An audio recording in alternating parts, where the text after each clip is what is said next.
Out in Phillip Bay near Mud Island. That's the west channel over there. Pretty close on a tide change. What's interesting is there's a sandbar here, and on that side the tide's going out, the breeze is blowing that way, and on this side of the sandbar the tide's coming back in. So you got the wind against the tide, which is why it's all chopped up like this. Mad. Anyway, the adventure continues. So that is Mud Island. It's actually a sand island in the distance, probably about a K off, and we're already down in about 2 foot of water, which is around about, I mean, with a jet ski you can putt through, they say 2 foot of water, but and you can zip across the top, will take a lot less water. Jet ski lessons, adventures not just on land, adventures on water. So if the sun's out, you can get a good eye for where the shallow water is and the deeper water, the green patches. You can risk it for the biscuit. Know what the tide's doing, where we know it's going to be low tide soon, around here somewhere, you know, different in different places. And I'm just going to putt along here, get some photos for you. Get around on the other side of Mud Island out of the breeze, not much breeze, but there's a bit, and get a couple of photos. Quite often what you do see out here is sharks swimming around, minding their own business.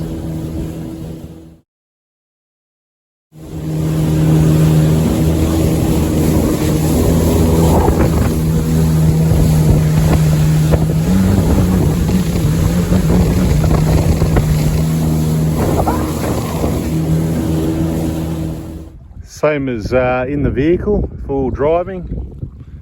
You don't do that alone is my recommendation. You don't do this alone either. So do as I say, not as I do. Everything's okay because I'm on a Yamaha. And you know what, you got phone service out here. You're wearing a jacket, you got some safety gear. There's an island just there. You can play survivor, but look, you know, don't come out on your own. What I like about on my own, look at this peace and quiet out here. Find a spot on your own. You're going for a swim later. Beautiful day. There is a light breeze, that helps keep it cool. Mate, what a spot. I love it out here.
Right, so this point here is probably what I'd say the east point of the island. You got the Sorrento ferry headed off right there, middle of the picture. So that's Sorrento straight in where the white stuff is. Pointing a pan across this side. There's the other, call it the hut if you like. Hard to see. There's the other, not Spirit of Tasmania. You know, the Queenscliff Sorrento ferry. What did I say that? I thought I said the Spirit of Tasmania, but yeah, could be. Except they go that way now, don't they? They don't come up this channel. I should know that. I've been on it since it changed. So there's two boats between Queenscliff and Sorrento, for those that don't know. And we're probably about 5 to 10 Ks. I don't know. I'm too loose about it to even care.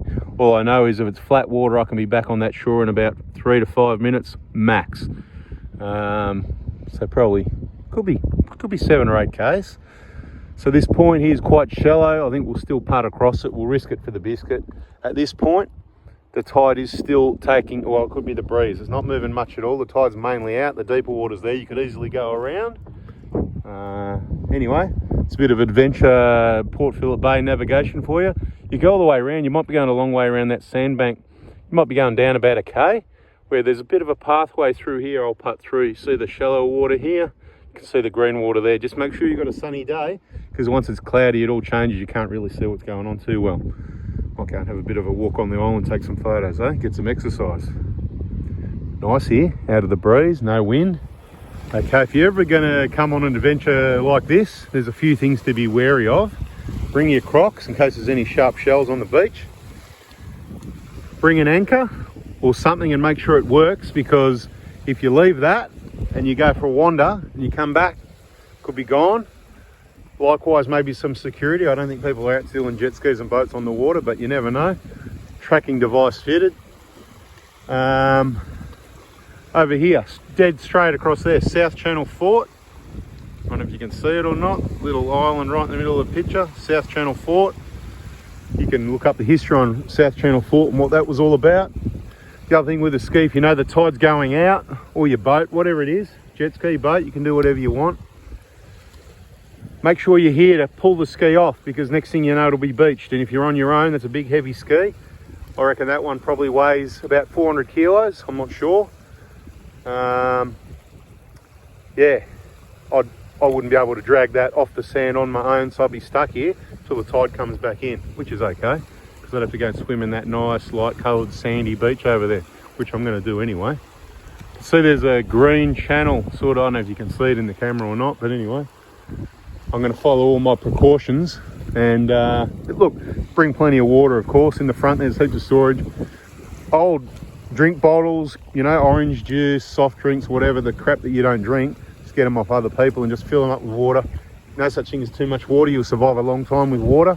You might be stranded on a desert island like this. When I was 16, for those people that are still with us, you know, thanks for joining me on my Port Phillip Bay mud island, and we might head over to South Channel Fort. We might not. I might save that for another trip. When I was 16, I did sail training on Port Phillip Bay for 2 weeks.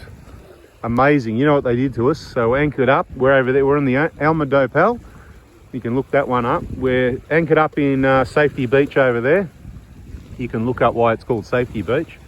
It's just Dramana, just down the hill. Hey, Steve lives just over here. G'day, Steve. He's in South Australia at the moment, but I know he'll be watching the video. Steve, this is what the jet ski is all about. Not all those punks going along the shoreline, causing havoc, stirring everyone up, making noise. It's adventures just like the four-wheel drive. Coming out here, see this peace and quiet, mate, you might even want to get yourself one, mate, because you come out here and just relax, mate. Look at this. What do you want, mate? Where's the problem, right? You seeing what I'm talking about now? Anyway, there you go. So, what they did to us, we're anchored up in the ship over there. They bring us in these, what they call work boats, right? Putt-putts, you know, fit about 20 people in them. About two of those, I think there was. And just to interrupt myself, we did do some sail training, I reckon was just in here. What did I say? That was a bit further on Blairgowrie anyway. There's a yacht squadron there, the Sparrows. We did a bit of sailing on those as well. But what they did to us, they brought us over in these work boats. They dumped us in about out here because they couldn't go in this shallow water. That's what a jet ski is good for. You're not going to get stuck out here much. You can, if you go too shallow, you'll be on a sandbank waiting until the tide comes in, unless you're feeling really strong and it's a slow process. If you've got a ski that's nice and small. Been there, done that. That's another story in another video. Subscribe, turn the bell on if you don't want to miss that. You know, I've got plenty of stories by now. So they drop us off in the 2 foot of water over here at about, I reckon it was about 5 o'clock in the afternoon. It might have been after that sailing the Sparrows in at Blairgowrie. I can't remember exactly. It was getting late in the day and they said, and we're 16, young and dumb, and chasing the sugar like everyone. And they told us, oh yeah, we go to Mud Island because we're out on a boat. They're feeding us, you know, basic food. There's no sugar, there's no chips, there's no soft drinks, none of that. So they're telling us on Mud Island there's a shop, right? You can see how low Mud Island is. It looks like there's anything here. Anyway, young and dumb, we jumped off on that point, roughly about there somewhere. And yes, we walked around the island looking for the shop. About 40 of us, a couple of boatloads, right? Something like that, I'm just guessing, I can't remember. And of course we come back around this point here and ended up And we went, oh, and that's when we realised that we got shafted. That's right. So we did the big walk. By then it was starting to get dark. We're out here, we're walking out in cold water. This is like, I don't know what month it was, to be honest, middle of winter. It was freezing. We're jumping the bay every morning, straight off the boat, kaplunk, 5 metres down, 6 metres down. There was no, can you do it? Are you going to do it? You okay? Oh, you okay, sweetie? It was get off the boat or we'll throw you off, right? So that's how it went. Climb up a rope to get back on the boat. Bloody awesome experience. Everybody should do it. Anyway, so yeah, people, you know, I know people do harder things, mate. People in the army and all that, and the heavy duty ones that go out bush and go and survive on that. Yeah, I know. But anyway, I'm just saying everyone should do at least something like that. Anyway, what's the moral of the story? Well, you know, there's no shop on Mud Island. It's not a mud island, it's sand, so I don't think it's mud. You can come out here, have a look, go for a walk, do the lap around it. I don't think I'll do it today because I'm on my own. I've got not an anchor today, I've got a chain. So the chain's kind of better for different conditions, but I'm not planning to anchor up or chain anything at the moment. So I think I'll just continue around, keep waffling to you guys, just trying to share it with you, right? Anyway, so we got back in the boat. It was freezing, 2 foot of water, up to your nuts in cold freezing water in the boat. And it felt like it was about 5 hours to get back. I'm sure it was only an hour or so, probably about 10 Ks an hour, probably, you know. Yeah, maybe 10 knots, you know, 15, 16 Ks, whatever, 18, whatever. Mate, took forever. I reckon I was borderline hypothermic, man. I was freezing, just let me go to sleep, you know. Yeah, I just wanted to die. So that was pretty painful. Much worse than jumping in every morning. So jump in there, so you get used to it. Next morning you go, bugger this, jump in, get out. Oh no, you got out too quick. Get back in again. Really? Okay, so I jumped back in again. Bit of a smarty pants, wasn't I? So I jump back in again. I start swimming away from the boat. Hey, come back. Nah, mate, you said too long, huh? They weren't happy that I took too long to get back and all that. But anyway, that's what happens when you make me go back in again. Anyway, that's my story. I'll get some more photos for you. I think we'll wrap this one up. I've waffled enough, told you some stories. More stories and more videos coming soon. A couple of march flies out here, actually. Just looking around. I'm feeling something down there. Mud Island. Oh, and just quickly to talk about this. I know most of you already know this, because if you watch my video this far, you've got plenty of other info and you're smarter than me. But a couple of shells we got here. We got what we call in this area pippies. Right, just the shell, of course. That's fish bait, mate. Some people eat them. And of course you got mussels, right? That's what grows on your you know, on your jetties and on the rocks and stuff like that. Pippies are in the sand, maybe not here, I don't know. Procedure for getting the pippies when you find the right spot, usually on surf beaches. You twist your foot in the sand until you feel the shell, then you quickly dive down with your hand and grab it out. That's how you collect pippies. Eat them if you want, or you can use them as fish bait. Mussels, unless rules have changed, it's illegal to take them off natural places. So if there's natural rocks, you're not allowed to touch that, but you can take them off piles. If it's man-made, there's a pile, there's a post there, you can go across in your boat, your jet ski, or in your waders and just rip them off the piles. And then once again, you can eat them or use them as fish bait, both of those. Really good baits. I reckon the mussels are the best bait for whiting. Why would that be? Well, all the whiting live out here, and look what food they're normally eating. Give them their normal food, give them a fresh one, make it easier for them and open the shell, and you've got a happy fish, mate, and a happy fisherman, because tell you what, awesome eating. I can just talk forever, can't I? Anyway, better get this jet ski off the sand or I'll be talking for a lot longer. See the shallow line here, there's a bit of a sandbank, and then it looks nice out there, doesn't it? It's only about, I don't know, I think it's about 1 o'clock, so it's just warming up slowly today. And the breeze is so, honestly, have you noticed it's not too windy? It's just beautiful. Anyway, I'm going to move around a bit further, finish waffling around there a bit more maybe. And I just wanted to say, on the jet ski, you can, if you're one person up, not pushing it down in the water too much, you can putt along in about 1 foot of water, as long as you're not getting sand in the intake. Sand, and more to the point, rocks and shell will be pretty nasty on your prop and the housing.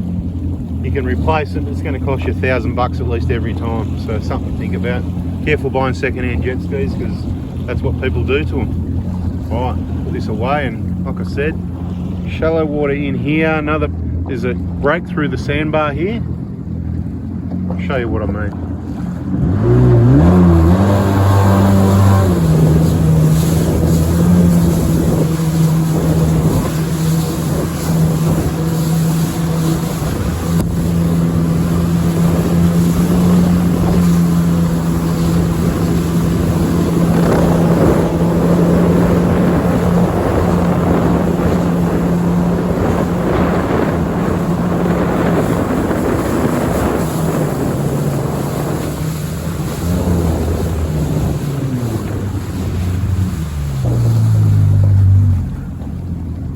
But see, as I came across, you can see the sandbank curves around, and I sort of followed in a bit to find the shallower line, the deeper line, sorry. But we could have gone straight over this anyway, because it is not really, you know, we've got enough water there to operate a jet ski. You wouldn't be operating an outboard on that.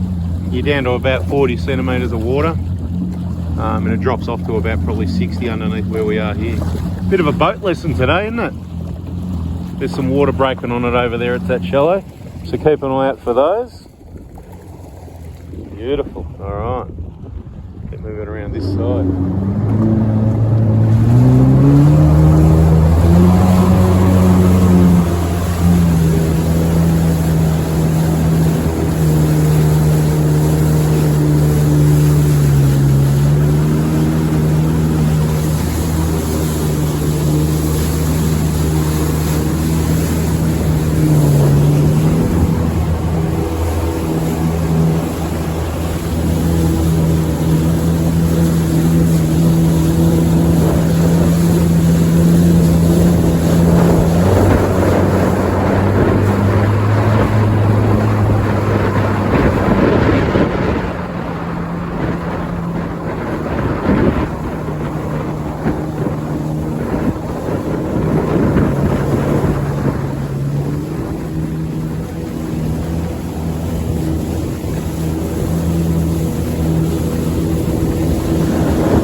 Okay, here we go again. Anybody ever seen a seal before? You got to watch it around here because there's a bit of swell running and there's some shallow water breaking just here, so be keeping an eye on that. And they're keeping an eye on you. See, surveillance, of course, because there's people that come out and do the wrong thing. So, you know, a couple of seals in the water and just a few having a sunbake. Lucky there's no real wind at the moment. And it is sort of coming from behind me. Very light wind, few k's an hour only. So yeah, you don't want to approach. Look, a lot of boats come out here and they come and see the seals. You can jump in, you can go for a swim, you can do whatever you want. But yeah, keep your distance. Maybe they'll approach you. They're just out there having a bit of a sunbake. Now, should we go downwind and risk it for the biscuit? It's going to stink. Here, one's swimming across, a couple over in front of us here. So he's coming over, he's going, no, I'm out of here. So we're not approaching them, we're just putting around. I don't know, is that a seal down there or something bigger? A big stingray or a shark? A hungry shark maybe? He might eat me, you reckon? I don't know if you can see that, but there's something. There's that breaking water, so it's just about breaking over the... Oh yeah, stingray, big stingray, manta ray. There you go. Steve Irwin job, jump on top of that. There you go, so the seals maybe headed this way to tell him where to go, mate. This is our area, get out of here. Anyway, I'll give you an idea of where we are. Mud Island's straight out in the middle of the picture that direction. Whoa, that sticks. All right.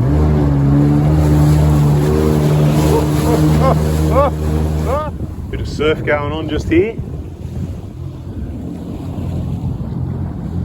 Okay, so that's what do they call that one? That's called Point Nepean, isn't it? On the left side, on the Sorrento side, I think so. No, I forget. Yeah, Point Lonsdale must be over there. Queenscliff's there. Okay, here we go. I've worked it out. So Sorrento's over there. Come along. What's after Sorrento, everyone? That's Portsea, isn't it? Portsea's last. Then you keep going. That's the old base, straight in there. A lot of marine sanctuary in there as well. You see dolphins, so if you come out in your boat, come out here to see the seals, but you have just cruise along in that other side of the channel in there, and you'll often see dolphins. Stingray still hanging around. He's not going anywhere. So that's the point out there. Quite often you get the salmon out there. Port Phillip Heads is the opening there. That's the heads of Port Phillip Bay, that opening. Fuel tank still on full. How good's that? Economical Yamaha Cruiser. No supercharger this time. Anyway, just an old good one. Yeah, so Queen's Cliff will be straight across there. Okay, and that's that sort of rocky point that comes out next to it. Point Lonsdale, wasn't it? Because I said this is Point Nepean. I think I'm not lost. And if you follow along here past Swan Bay, you get to St Leonard's eventually, somewhere, and that's the boat ramp I used today, St Leonard's. See those waves breaking on there? You've got to keep an eye on them, but don't be looking that way when you see this one coming. It's all right, you can jump it, you can go with it, against it, through it, whatever you like. In a jet ski, it's all part of the fun. Just be careful, because you can hurt yourself. Just ask me about it, 2014. Bada bing, bada boom, baby. Let's get moving.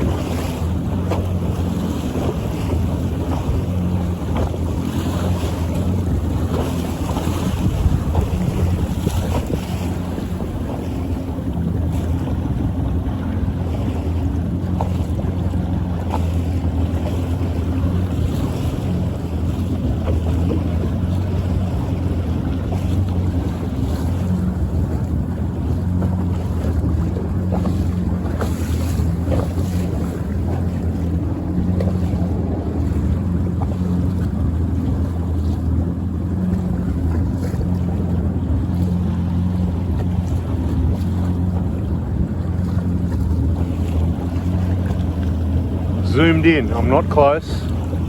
I'm zoomed heavily. Anyway, that's enough. Portsea, where all the rich people live.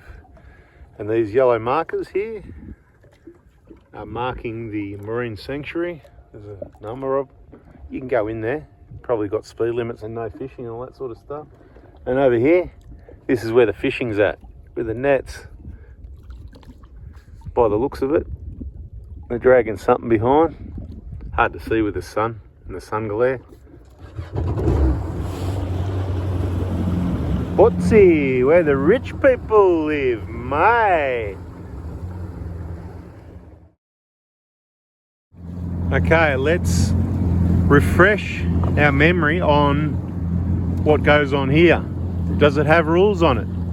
Somebody Google it. What's the rules in a dolphin sanctuary, please? Now, of course, you've got speed limits within the shoreline.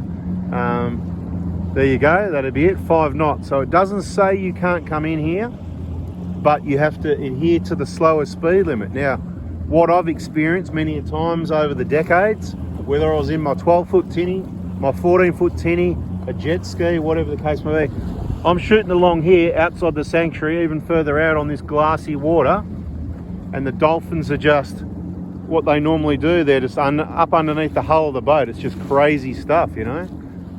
So we might just cruise along here and see what happens over the few kilometres. We'll get some photos and a bit of a long video, but you know what?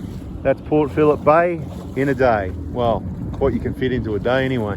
The water out here is actually quite clean, other than a bit of weed in it. The water quality itself, pretty bloody awesome, because we haven't had a lot of rain. We did get some rain recently. I thought it might have muddied it up a bit, but up this end, with all the fresh water coming in and out from the heads up there, it's always the nice end of the bay to be at, particularly on the peninsula side, in my opinion. Down this way, have a look how good that is, eh? Beautiful. So, hey everybody, have I inspired you at all so far? Photos will be on Forby for Adventures. It might even be on my profile, Anthony Prado Forby. Are we friends on Facebook? If you've got a decent profile to suit you, hit the friend button, see what happens. If you go in there, I'm pretty sure you've got to pay to go there. But you can have a look from this side for free.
That is the point.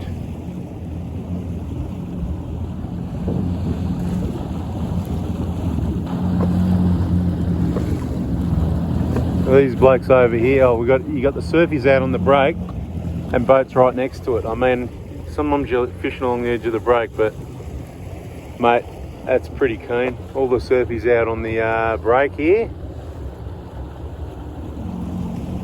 on the point. Head across towards the other point, eh? All right, so Point Nepean. We're right in the middle of the rip, right between the 2 points. Point Lonsdale over there.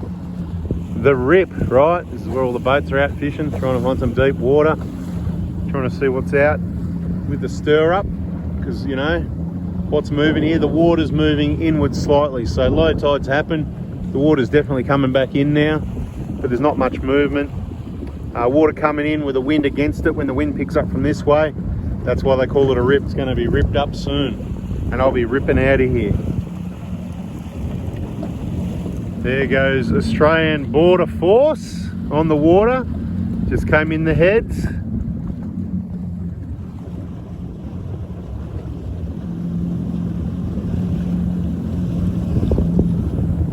It's probably close enough to, what point was that again? Point Lonsdale. There's some quite big hills out here. Well, you can't see anything what's behind that. Quite a bit of swell running, quite a few metres. And you know, a bit of shallow water. Does anyone know, here's another interesting fact, the wave breaks when the water below it reaches half the depth of the height of the wave, right? So here we've got a wave or swell, those big mountains going past. So when the depth of the water is half of the height of the wave, when the depth of the water is half of the height of the wave, that's when it breaks. That's what they taught me at school, primary school. That's why we went there. I did remember some stuff. See those rollers, mate, rolling on in that way. Anyway, we'll keep headed down towards Queenscliff after a bit of a muck around.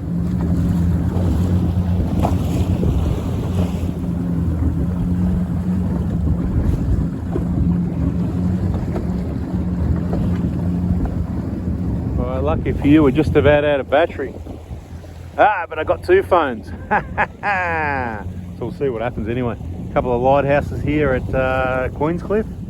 That's the ferry coming in there. So we've sort of done a bit of a 360 around the whole first 10 to 20 k's of the mouth of the Port Phillip Bay, going around here. See what else, other interesting sights, take a few photos. That's Queenscliff. But this is the entrance to the boat harbour and where the ferry, obviously, ins and outs of. You go fishing in there, some jetties and whatever, if you're land based. So we're over this side now, we're over there before.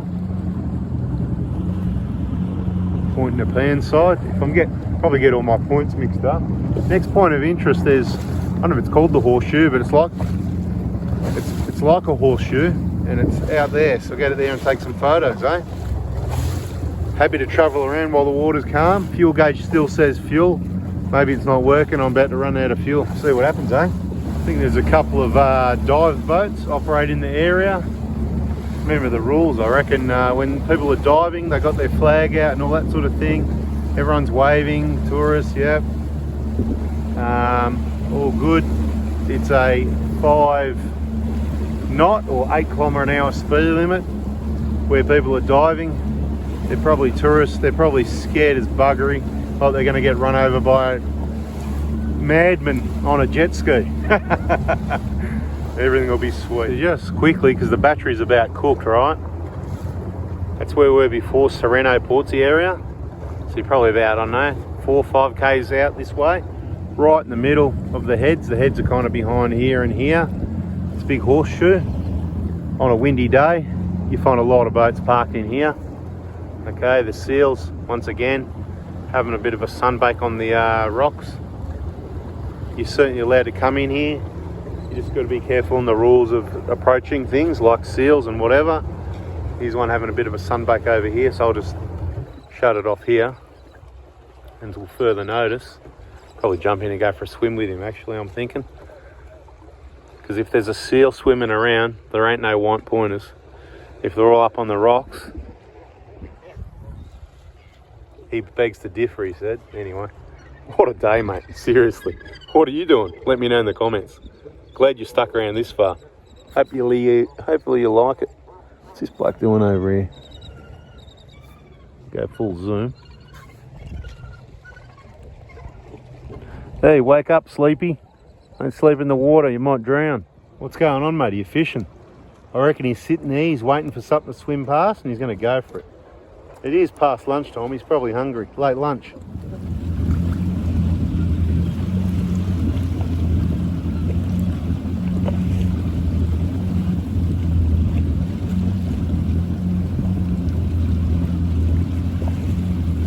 They're just water dogs. Dogs in the water. Slackers, man. What a bunch of slackers. Non-productive.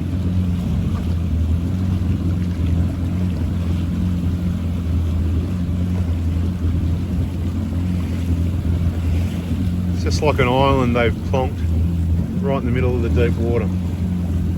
Heaps of current running either side of it.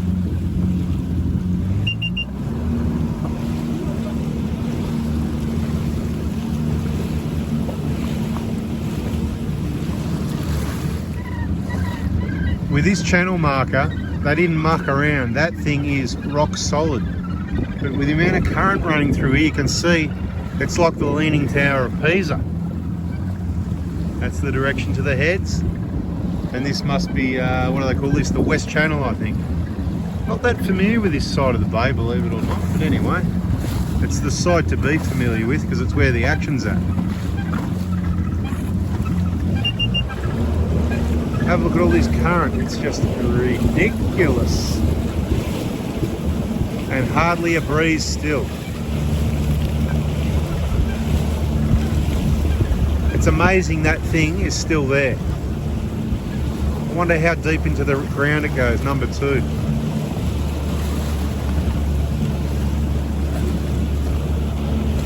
And I've got 8 k's an hour and hardly moving past it.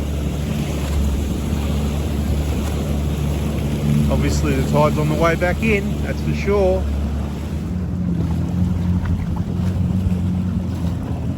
Commonwealth land. Follow all these markers in a line this way. And this way, they're not really in a straight line too well, but anyway. Commonwealth land, you're not allowed to go that way. So there'll be no diving on that one. They actually got this line pretty straight, right? So this is the entrance into Swan Bay. Right, if we go over to this,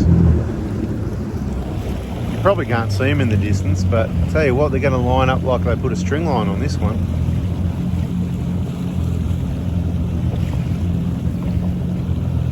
Yep, they're all in a line. Beautiful. The line going that way is obviously not straight.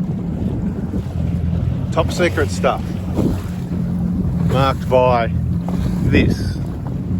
Okay, so why isn't this one popular with birds and seals?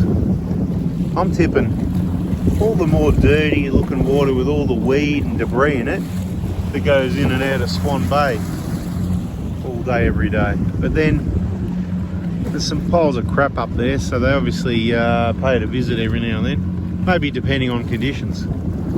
Anyway, on to the next stop. Land-based water exploring. So what I do in this case, because we know the tide's coming in, I prefer to put the back up because it's an alloy plate rather than wearing out the front, but it's coming around anyway. Because the tide's coming in, you want to have it up a bit so it doesn't float away. I'm not going to be long. This isn't the greatest beach I've ever seen, but it's just part of the exploring the coast inside Port Phillip Bay. Precaution is, make sure you take it out in the water before you start the engine and let all the shell, grit and rocks and everything fall out. And watch out for the big waves or you'll beach it and you'll be stuck here. But no, you can see that's not going to happen this time, but be careful. Right, so that's the entrance into Swan Bay up there. We've just been all the way out around and come back around now. And this is inside Swan Bay in here, Edwards Point Wildlife Reserve. Right, you can come and walk in here or ride a bike, or you can come by boat.